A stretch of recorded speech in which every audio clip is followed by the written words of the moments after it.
ابتدا ہے رب ذوالجلال کے بابرکت نام سے، جو دلوں کے بید خوب جانتا ہے۔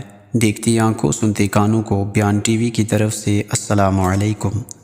حضرت ابن مسعود کی روایت ہے کہ رسول اللہ صلی اللہ علیہ وسلم نے فرمایا، قیامت کے دن مجھ سے سب سے زیادہ قریب وہ ہوگا جو مجھ پر سب سے زیادہ درود پڑھتا ہوگا۔ ثواب کا بہت بڑا پیمانہ۔ حضرت ابو ہریرہ رضی اللہ تعالی عنہ نے حضور اقدس صلی اللہ علیہ وسلم کا یہ ارشاد نقل کیا ہے کہ جس شخص کو یہ بات پسند ہو کہ جب وہ درود پڑھا کرے ہمارے گھرانے پر تو اس کا ثواب بہت بڑے پیمانہ میں ناپا جائے، تو وہ ان الفاظ سے درود پڑھا کرے: اللہم صلی علی محمد النبی الامی وازواجہ امہات المؤمنین وذریتہ واہل بیتہ کما صلیت علی ابراہیم انک حمید مجید۔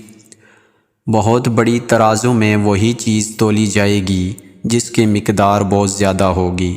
اللہ تعالی ہمیں درود شریف کی کثرت کرنے کی توفیق عطا فرمائے، آمین۔